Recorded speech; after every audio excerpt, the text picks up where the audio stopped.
Hey, what's up, Unbroken Nation? Hope that you're doing well wherever you are in the world today. Super excited for today, especially with my guest, Jordan Harbinger, who is a former lawyer turned Mm. podcaster who's had an adventure leading up to today.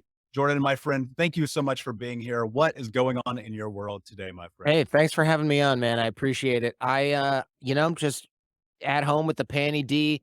Got one kid, got another kid on the way. It's actually a good time to have kids because you're already at home, stuck a lot of the time, a lot of us.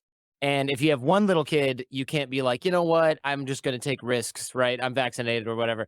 You have to be really careful. So now it's a great time to have a second kid because I'm like, well, we're stuck here already, got to be careful. So just add to the brood, man. That's what Yeah, we're well, doing. congratulations, brother. It's Thanks. amazing. I think that for people who don't know you, the quick bio is you kind of had some major ventures between not only being kidnapped, but traveling the world, learning multiple languages, Mhm. putting yourself in this position where you turn networking into this concept that is about so much more than here's a business card, here's this, here's that. But there's depths and levels to your story from these experiences as opening the little green boxes when you're a kid, looking inside the wiring of telecom and now today being this incredible leader and dare I say OG in the podcast Mm. space.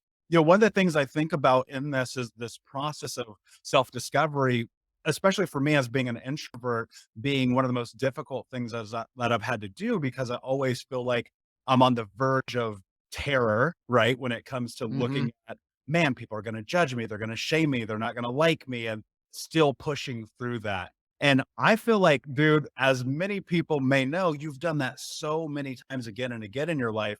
What is it about you, if you're able to name it or point to it, that's allowed you to really tap into who it is that you are? Yeah, it's been I think what's ironic about this question is a lot of people will say like, "Oh, what allows you to tap in to find out who you are?" A lot of my traveling and getting into different sorts of mischief is all about been trying to find who that person even is, right? It's like, "Oh, I'm gonna be a rebel and do this," when you're a teenager. "I'm gonna be a rebel and do that. I'm gonna go on an exchange and leave my high school and go to another country and see if I can find myself," which is really funny because people always go to places where they're trying to find themselves and they like can't even read the menu at a restaurant. I'm like, try finding yourself in a place where you literally can read the road signs. You're gonna have better luck. So a lot of people will go and test themselves and they try and find all these different adventures in life. And then it becomes kind of escapism after a while, like, oh, college is hard. Why don't I study abroad? Well, that was great. Oh, I can keep doing it, that kind of thing. So I did that for a long time. And after a while, I realized I had a whole different set of experiences, and the experiences were really, of course, what makes us who we are in many ways. And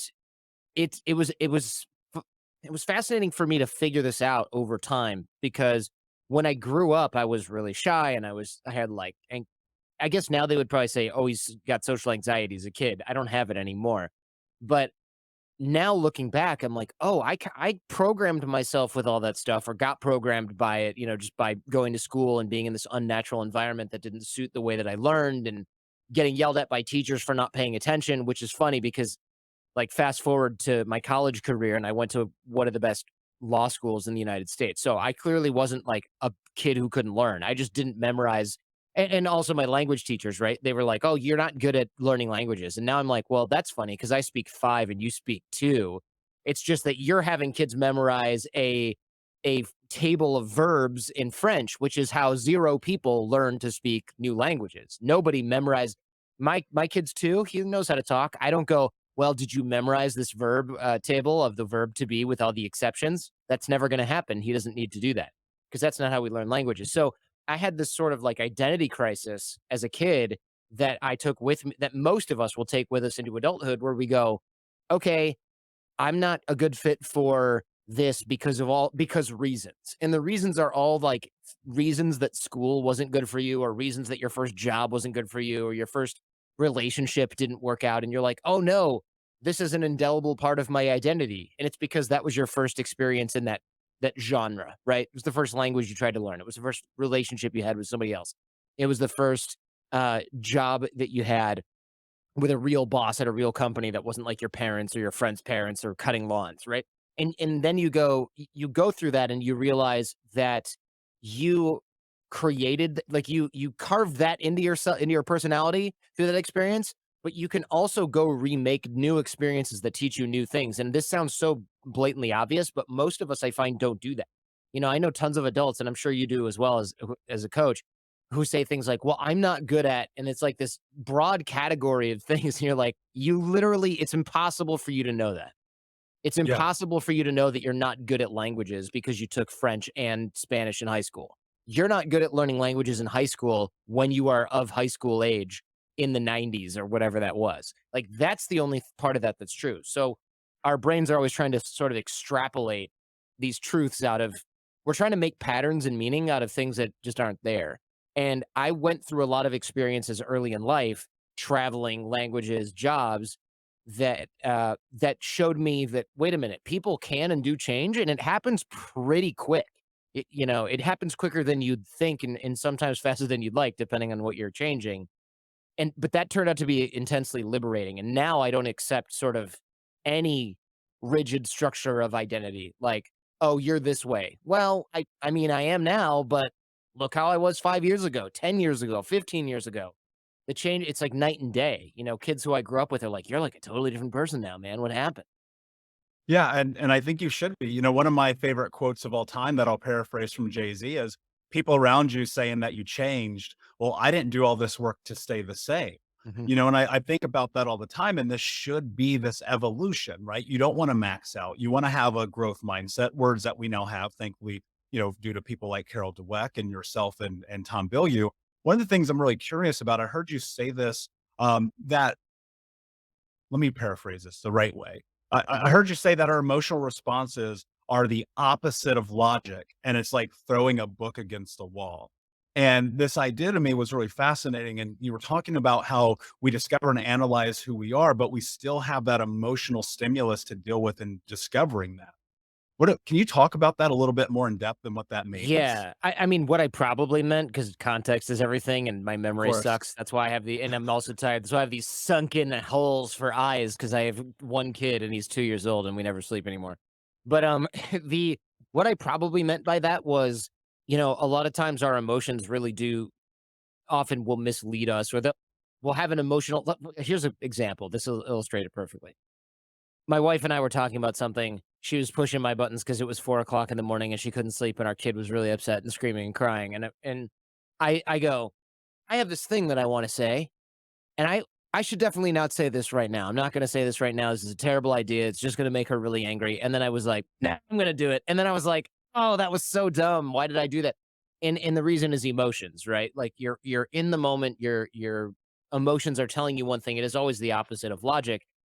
There's a part of me that thinks part of growing up or being like a quote unquote adult is being able to control those things. But every Friday we have advice shows on the Jordan Harbinger show. It's called Feedback Friday. And every Friday there's something in there that's like adults doing the same thing that causes tons of problems in our lives. So I don't remember what your original question was. Again, sunken holes for eyes, Yeah, sunken yeah. holes No, for eyes. What? it's just about evaluating the emotional responses that we Mm. have to stimulus. Right. So what we need to do is not just try to control our emotions. I knew I was going somewhere with that. We're not just trying to control and force our emotions to either not exist or choke them down. What we want to do is look at why we feel a certain way, and there's much better insight there. And I'm no psychologist. I'm not an academic who studies these types of things. That's better left to sort of like Carol Dweck, who you mentioned, and those types of folks. But I find personally that when I examine why I feel a certain way emotionally, I can unpack it. One, that takes the power out of the emotion. If I say I'm so angry at this person right now, it's like, well, why? Okay, well, part of it is like 10% is like jealousy or envy, but 90% is that was a really crappy thing to do. Well, why was it a crappy thing to do? Why do I feel that way? Well, because I've done so much for them. Okay, so what lesson are you going to take from this? Do less for people? Obviously, you're not taking that lesson. So the lesson is, some people do things that are against your interest and they shouldn't, and that's going to make you mad. And there's probably nothing you can do about that. So should I feel this way again? Logically, no. Will it happen again that I feel that way? Probably. But when it does, I can go, you know what? This is one of those things that's going to make me angry, but I really don't need to dwell on it, because the reason I feel this way is this, and this. And the solution is either non-existent, or it's to not let it waste any more of my emotional and mental bandwidth than it already is. And then I'm kind of like done with it. It doesn't mean I forgive the person or I like them or I'm going to forget about it, but it means like Maybe I won't lose 3 nights of sleep over somebody screwing me over on a barter or a trade or a promo or a cross, whatever, because I'm not gonna change my course of action. I'm not gonna write 16-page contracts with everybody I do a deal with online. I trust most people by default, which is a good way to live your life generally. If I let them change that about me, well, then they've really screwed me up. So why don't I just not worry about this crap anymore? So there's a lot of data in decoding your emotional response. The other day as well, I was a little annoyed at my son who's 26 months old. How annoyed can you get at somebody? And it's like, okay, he was being bad and trying to get my attention in a bad way by getting photographs that I'm scanning that are from my childhood and like crumpling them up. And I'm like, no, those are irreplaceable. But what's he really doing, right? I'm angry because those are valuable to me. But what's more valuable to me? The relationship I have with my son, right? Of course. So do I want to be trading one thing for the other? No. So I start thinking about like, okay, hierarchy of things in my life that are important. Relationship with him, teaching him ways to be. Why is he doing this thing that he's doing? And sort of getting data out of his emotions because he's not going to be able to do it himself, or getting data out of other people's emotions. The more you can decode emotions, the first thing it does is take the power out of them, like I said. But two, there's just so much good info in there. Like, oh, my son needs more attention from me. Maybe I need to make sure that I'm more obviously paying attention to him in these moments when he's home after school. Like, he wants to get rid of the photos because he's pissed that I'm looking and sorting at photos. Probably. I'm reading a 2-year-old's mind, right? But, like, that's what I assume is going on. He's not mad at the photos. He doesn't think crumpling them up is fun, maybe a little bit. But what he really wants is for me to stop looking at the effing photos and pay attention to him. And I'm like, okay, the reason this is making me mad is because I want to be doing something else. But really, I'm giving this other thing that's not even that important precedence over the thing that's like the most important thing in my life. Got to stop doing that. You get data like that from decoding emotions, and it's data that you probably can't get anywhere else. Yeah, that's super powerful, and I think part of it also is perspective, and I've heard you say that perspective is a cure-all for anxiety, because on a Yeah. long enough timeline, you're asking yourself if this is actually going to matter, and if you're doing that, are you measuring progress against day to day or against the long term? You know, with this and especially scenarios like this now newly happening in your life, what kind of role does perspective play for you today? Tons, man. I know exactly where you're going with this. So this is a combination of sort of two ideas. One, what you're thinking about sort of the action and suffering. We can get to that in a second. But the other idea on this is, yeah, zoom out far enough on the timeline and like none of this crap matters. You know what I'm saying? So like, okay, kid crumples up photos. Zoom out on timeline. We don't know how far. Could be 2 minutes where I just go, I'll straighten them out, and then when I scan them, it's a photo of a pyramid and a camel. No, I don't even care about this, right? Like, those are that's the timeline for that. But then other timelines are really intense, like, your business got torpedoed, and you lost your wife lost her job, and now you're starting over, and you're gonna lose your house. Well, that's not okay, and next week, it's not gonna be okay, and next month, it's probably not gonna be okay. Next year, will it be okay? Maybe. What about a couple years from now? If even if it's not completely okay, it's certainly gonna be better than it is right now in the moment where you're dealing with that. So, I try to sort of zoom out far enough on the timeline mentally and realize, okay, 5 years ago, I went through this thing, and I thought I would, like, never get over that. And now I'm mostly or completely over it. Alright, so let me jump ahead in the timeline and realize I'm not over it now because I'm in the thick of it, but eventually I will be over it, which means I can almost act accordingly, right? Like, oh my God, I lost $1 million on this stupid thing, and now I'm going to lose my retire. I have to retire 5 years later. That's not good, but you're going to survive. It's going to be fine. You're probably going to be able to make a lot of it back. It's probably not as bad as you think. You've been through similar situations before. That all makes you realize that it's kind of like the everything is going to be okay. It's not always gonna be the way that you want it to be, but zooming out that far on the timeline has helped me with so many stressful situations. If I get screwed over by somebody or if I hit a business hurdle, I just look and go, "All right, I've gone through like 3, 4, 5 of these in my past. I'm 41. There's gonna be more. They always suck, but it's always completely fine."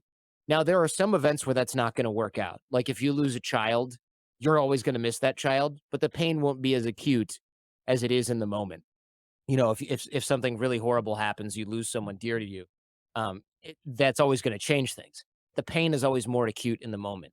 So realizing that you can get through things, it sounds simple, but you really do have to focus on that timeline because otherwise it's real easy for first of all, your adrenal system to snap you back into fight or flight, pay attention to every second of this pain kind of situation. And what you're trying to do is say, okay, I'm going to plan this out. You're almost snapping into a logical mode. You're not trying to withhold your emotions or bury them. You can deal with them ideally with a therapist if it's bad enough as you need to, but you also need to like stop panicking and waking up at 3 a.m. with a cold sweat because you have made a bad investment or because somebody stole something from you. You know what I mean? That's not helping anyone. That's super powerful, and I've had this notion recently about this idea of time is now. I was at a restaurant and you put your name, you put the time, and I just started writing now. I have no idea why other than I was thinking like, "Why the am I worried about tomorrow? Why am I worried about yesterday and the mistakes that I've made when today, right now, in this moment is actually the only thing that I have control over?" Right. And you led me into my lead to you, which is action ends suffering. Dude, I am such a big proponent of that. I found myself the Unbroken Nation audience knows they've heard this story 350 pounds, smoking 2 packs a day, drinking myself to sleep, working the corporate America job, and found myself at rock bottom. 11 years later, now I'm award winning speaker, best selling author, coach people around the world and back again. And I swear the only way that happened is action. And I think that hearing you say action and suffering is such a big proponent of that. And I heard those words from you, so I wanna Mhm. just say thank you for that in the Yeah. course of this journey. It's been such a big deal. Why is that so important to you? Like, what was the catalyst to come to that with yourself? Sure. So this wasn't something where I was like, I read it in a clever self-help book or anything. Like this is one of those hard won lessons where I was like, okay, so what happened was I had a podcast in a business, a training company, and I ran it for 11 years. And over time I'd been doing like pretty much all the work. I had a lot of team. They were great. I worked with a lot of amazing people, but the people I had brought in as partners years and years before, it's Thursday at 2 PM. They're not answering their phones anymore. They're going out they want weeks and weeks off. They're not adding to the bottom line. They need raises because they have credit card debt. I'm like, okay, I'm saving money. I'm getting married. I want to have kids. I'm saving up for a house. These guys are like, hey, we have 30K in credit card debt. We need a raise. And I'm like, this isn't working. Like, we're paying more in taxes because you need more income. So there was a lot of little disputes. And we had an amicable split worked out. And then they just went, we're not going to honor this. We're just not going to honor it. And then I was like, you know what? I have to start over on my own and do the Jordan Harbinger show and just not worry about it. Because when I talk to people that you might call mentors and guys that have sort of been there and done that in business, they were like, I know you think it's a big loss. Just start over and move forward, sue them or whatever, but like, don't get bogged down in the suit. Get to work moving forward. And that was awesome advice. That's exactly what I did. But then my former partners sued me because they were like, wait, you weren't supposed to move on and be successful without us. So they tried to, well, they did file a lawsuit. It didn't go well for them. But it took a long time and it was expensive. It was much more expensive for them, but that's another story for another time. Uh, that's what happens when you sue lawyers. It gets expensive for you. So but I had been waking up for the first couple of weeks after the split, and I was like, how am I going to restart this thing that I created over 11 years? On my own? Like, is the timing wrong? I'd started in 2006 when podcasting was like new. Can you build a big podcast now? Are people going to find me? Do I have what it takes to do this on my own? Like all of these questions, but it wasn't like, all right, I've got this. I was like, oh my God, I'm screwed. And then I'd wake up at 2 a.m. to go to the bathroom and I wouldn't be able to sleep again. And I'd be like, my heart's pounding. What is going on? And I went to the doctor because my wife was like, dude, you never sleep anymore. Like I lost a bunch of weight. And so I went to the doctor and they're like, oh, your blood markers, everything's good. What's going on in your life? And I started talking about what was going on. And they're like, bro, you're having like literal, what sounds like panic attacks at night. And I'm like, no, I'm not panicking. I'm just thinking about all these things that I have to do. And I'm thinking about all these issues that I'm dealing with. And they're like, yeah, it's called anxiety. Don't know if you've heard of it. And I'm like, no, no, no, you're misunderstanding. I'm worried, but it's not like I'm freaking out. I'm just waking up and I can't go back to sleep, but my heart's racing. And they're like, hello, Google freaking anxiety. This is what you have. And then of course, many doctors are like, here's pills. And I'm like, no, no, no, no, no, no. Humans deal with anxiety. I don't need pills. I'm not having suicidal ideation. I don't have any issues with my body right now, like will monitor my blood panel and my, my blood and my what is it? Like gut panel. Monitor the stuff that says, "Hey, you're killing yourself." Like make sure that's not happening. But I just started walking more outside. I started talking to friends more. I made sure I had social contact every single day, even if it was like a 12-hour, 16-hour super busy day. I would do like a 30-minute or 20-minute or 15-minute call with a friend. That helped a lot. But the action and suffering thing was I felt like I had so many things to do that you ever made a protein shake in a blender and the top comes off and everything, and you're just like, there goes my afternoon, right? Because you're cleaning like freaking whey protein out of the lights. That's what I felt like my life was at that time. And the energy had nowhere to go. It was like every day I'd wake up and it would be like vroom, and it'd be all over the kitchen. And I'd be like, oh, I gotta clean this up. And I'm cleaning up all these little things. Like I gotta start a Twitter account. I gotta open bank accounts. But then I was like, all right, instead of freaking out about all this stuff because there's so much, I just sat down and I made a plan. It was like 100 things that I had literally that I had to do. And I made this huge list with my wife. And when I made the list, I did a few of them, and then I took a glorious nap. And then when I woke up, I did a few more until I was tired. And then the next, I went to bed and I slept fine because I was like, well, tomorrow I'm going to do this, and I'm probably going to be out of time about here. And I just started knocking everything down. And as I did that, my business was building up and I was rebuilding things and getting things back on track. And I was like, wow, like, look, making a plan, great insight, jack off. Like, why am I listening to you about this? Seriously, though, like, if you have no plan or the plan's only in your head, that's a huge problem because your head is going, well, maybe you should move this over here. What about that? Oh, but when you do this thing, don't forget about that. But if you write everything down and you're just knocking them down, and then you think of something new, you just add it to your to-do list. There were hundreds of things on this list over the last few months, or over the first few months, sorry, of rebuilding the Jordan Harbinger show. And as I knocked them out, I felt better as opposed to feeling worse, which is what I felt like before, because it was like pulling weeds, right? I'd pull one out and go, oh, good, I finally did this. And I'd be like, there's these three more things I didn't even think of. And I'm up at 3 a.m. typing and writing things down. That was miserable. But when I had the action focus, I was able to focus my energy like a laser beam instead of a blender. And that was really what made me feel like instead of, wham, woe is me, how am I going to do it? It was like, okay, we hit a major setback, but I'm on my feet and I'm walking and I'm warming up to a run again. Whereas before I was just kind of rolling around in the mud. That's really what it was. I was gaining no ground. Even if I was gaining ground, it didn't feel like it because I didn't have any sort of sense of a map of the territory and it didn't feel like I had forward momentum. That Yeah, make sense? dude, I absolutely love that, and I tell people all the time, write down your goals every single day, write down your list every single day, because where you focus your attention, your energy follows. And Mhm. on a long enough timeline, you create the life that you want to have. And I think about momentum playing such an important role in this because, dude, you started one little thing at a time every single day moving forward. And on a long enough timeline, Mhm. you created the thing that you wanted to have. And there's nothing more important than that, just getting zeroed in, focused in on that. Another thing I'll tell you, before I forget, because that's what happens with me. Again, dark circles for eyes, no sleep. One of the things that I recommend highly is realizing in real time, like every day, uh, if you're suffering a setback, you don't have to do this like randomly. But if you're suffering a setback, one of the things that helped me a lot was looking at what I didn't lose. And I don't mean like I still have my family. Okay, fine. Gratitude is good. We all know this. You've probably gone through gratitude before. But like on the very practical note, for me, it was like, okay, I lost the social media accounts. How good were those and what did they do for the business? Well, they took a time and I hated every second of it. And Facebook is a toxic cesspool. Right. And I was like, wait a minute.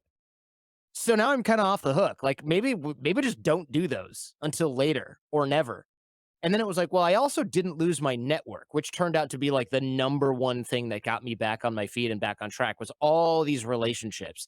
Nobody can really take those away from you, like, unless your name and reputation takes a major nosedive. Like, if you're Jared from Subway, like, you probably lost your network, right? But, if you're not, you're probably that was dark. But It's dark, if you're dude. but if you're not, like, you're probably alright, you're probably alright. Your skills, like, when I had to start my show over, it was like, Well, I can still interview people. I still have 11 years of hard won experience. I still have my background as an attorney. I still am doing journalism and interviews and prep, and I've still got all my systems that I invented and my sales, all the stuff I still have. But I was focused so much on these old results. But it's kind of almost like, let's say that you're a bodybuilder and you lose an arm. You can lament losing that arm, like, oh, the my deltoids were so defined on that arm that got chopped off. Right? You just focus on what you have left and you work on that stuff. And it seems again very obvious to those of us who are not dealing with that loss right now. But when you are dealing with loss, man, it's like a freaking magnet. It's a tractor beam. You're looking always at the hole that's there, and very rarely are you looking at everything else that surrounds it that you still have. And focusing on that stuff is extremely important because that makes you realize you're not starting again from zero. You're starting again from 80% or 60% or 75, right? You're never, it's usually not even close to zero. It just looks like you're starting from zero because you lost the one thing that you, at the moment in time that you lose it, are currently focused on. Does that make Yeah, sense? 100%. And you can take those losses, you can take those mistakes, you can take those things and measure them as data points because it gives you a better understanding of what you should and should not do and how you can and cannot do things to create change in your life. Now, I'm going to ask you a personal question since I have you here. This is for Yeah. me, Unbroken Nation. I'm sorry, I love you guys, but I have to ask this question. You've been able to interview some of the most incredible minds in the world, including Tom Bilyeu, Kobe Bryant, TIP, like all of these people who have done amazing things. And I include you in the scope of those people who have done amazing Appreciate that. things. What do you guys have in common? Yeah, you know what's interesting? I found that this is something where whenever I tell like high schoolers or college people, I'm like, take notes. Getting in touch with Ray Dalio, really easy. Getting in touch with Mark Cuban, really easy. Getting in touch with Rick Ross, really easy. Getting in touch with Kobe Bryant, his team, really easy. Getting in touch with somebody who like is in the middle of the road, YouTuber, whatever, impossible. Why is that? Well, when I write to Ray So Dalio true. or these super high performers, Mark Cuban, they either answer their own email or somebody on their team is like, hey, just got this. We'll be back to you. We have a meeting once a month where we discuss these opportunities. Well, I'll circle back. And then sure enough, either you circle back with them or they circle back with you. They have systems in place. They are organized. For me, I've got to-do lists. I use Trello. I've got Slack for my company, which only has like 5 or 6 people, and we still use that stuff. I've got shortcuts in Text Expander, right? Like everything is archived. We use Google Drive. The files are always in one place. Everything is sorted and organized. We do that a lot here, and I'm not naturally that person, right? I do that because I am not naturally that person, and I need the systems to stay in place. People will say something like, Jordan, man, you always keep in touch with me. It's like every 6 months or so you write to me. Well, that's because I have a CRM with my friends and even my family in it. When's the last time you called your cousin? Been years, man. Go call your cousin, right? You like when's the last time you wrote something to your aunt? No, you see her at Christmas, it's fine. No, man. Shoot her a text, send her an email, whatever it is. Right? Like that's the stuff I need reminders for. And these guys all have the same thing, right? Rick Ross or whoever might be like kind of an artist mind where a lot of things might go in one ear and out the other, but his assistant isn't, his publicist isn't, his lawyer isn't. These are people who are organized around him, and he brought them in because he knows that he's going to be focused on music and not thinking, kind of remember Jordan Harbinger's birthday. You know what I mean? Like, this is the reason that people who are successful, they're not just better organized. They will organize things so that they don't have to be organized. There are fail safes, right? That's what I think we all have in common is better systems. And the good news is it's not hard to build systems. It's hard to will yourself into being better at keeping in touch. It's really not hard to use a CRM that's already built that says, "Hey, you have to email these 5 people because it's been a year." And you go, "Okay," and do it, right? Like that's what the good news is. It's really easy to act like a high performer. We have so many systems now. You don't need to hire a full-time assistant. You have digital for all of this. But I notice that people who are not kind of with it and not together, they have excuses instead of systems, or they have like, yeah, excuses really is the main crux of it. They have excuses instead of systems. Well, you know how busy I am? You're probably not busier than Mark Cuban, but yeah, I know how busy you are, right? So, and that's what kind of got me to really realize that that level of performance because it was easy to go, a few years ago I gone, you know how busy I am? I have so many emails, I have this and that and the other. And then it's like you deal with Ray Dalio, Mark Cuban, Kobe Bryant's team, and you're like, these people are at way up here and they have it way together. I don't have an excuse of being like, I'm important. So you shed that nonsense story real fast when you realize how real high performers act and behave and operate. Man, powerful, powerful, powerful. Jordan, my friend, thank you so much for being here. Before I ask you my last question, can you tell everyone where they can find you? Yeah, the Jordan Harbinger Show. It's a podcast. I've been doing it for 14 years, or some incarnation of a podcast for 14 years, and it's one of the most popular podcasts in America slash in Apple or Spotify. So I'm grateful for that because a few years ago it wasn't. But yeah, I would love if people check me out there. I don't sell anything, so come on over and have a listen to the Jordan Harbinger Show. Beautiful. All about momentum, my friend. And my last Yeah. question for you is, what does it mean to you to be unbroken? You know, I tried to be clever and find that Japanese kintsugi analogy, and before the show, you were like, Are you Googling this?" And I was like, "Oh, there goes my clever response." But, unbroken, it's an ideal that no one is, right? Maybe a small child who's, like my son who's 2, right? He's unbroken, but I don't think do we want to even have this ideal guide us? I mean, look, I like your brand, don't get me wrong, but I also think it's dangerous to feel like we need to be a certain way. Maybe what unbroken really is us realizing that all of the experiences we go through didn't actually break us after all. I think a lot of people are like, "Oh, put myself together with gold, kintsugi," right? But the more I think about it, the more I'm like, well, wait a minute. All the crap that I went through actually just made me really strong. I don't go to the gym and come back and go, man, I'm going to be weak and sore forever. That's not why people go to the gym, right? They go there to work out and get stronger. And I feel like that's what life does to you, whether you like it or not. And so for me, unbroken is really the idea that maybe a lot of the things that we think break us actually, use the old cliche, don't kill us, but make us stronger. Beautiful, my friend. Well said. Unbroken Nation, thank you so much for listening. Please like, subscribe, comment, share, tell a friend. And until next time, my friends, be unbroken. I'll see you.